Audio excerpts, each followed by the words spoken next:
ভিডিওটা স্কিপ করো না, কারণ যেটা আমরা ভাবিনি সেটাই আজকের সবচেয়ে সুন্দর স্মৃতি হয়ে গেল।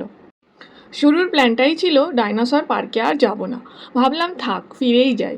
কিন্তু ফেরার রাস্তায় এসে হঠাৎ করেই মনে হলো এত দূর এসেছি, একবার ঢুকে দেখলেই বা কী ক্ষতি। আর ঠিক এই সিদ্ধান্তটাই আজকের ব্লগটাকে এত স্পেশাল করে দিল। ভিতরে ঢুকেই দেখি চারিদিকে কতগুলোই ডাইনোসরের স্ট্যাচু। অজান্তেই মনে পড়ে গেল আগেকার দিনগুলোর কথা। চোখে মুখে একরাশ নস্টালজিয়া, মনটাও ভালো হয়ে গেল। আর ওদিকে জয়াঙ্কের খুশিটা দেখার মতো, ওর হাসি দেখে আমাদেরও মনটাও ভরে গেল। তারপর আমরা দেখলাম ডাইনোসরের ফসিল। এটা একটা অন্যরকম অভিজ্ঞতা। ইতিহাস যেন চোখের সামনে জীবন্ত হয়ে উঠল। এরপর একটু থেমে প্রকৃতির সঙ্গে সময় কাটালাম। জায়াং খেলছিল, আর সবচেয়ে কিউট মুহূর্তটা কি জানো, এই প্রথম ও ঘাসের উপর বসেছে। ওর সেই এক্সপ্রেশন সত্যিই অমূল্য।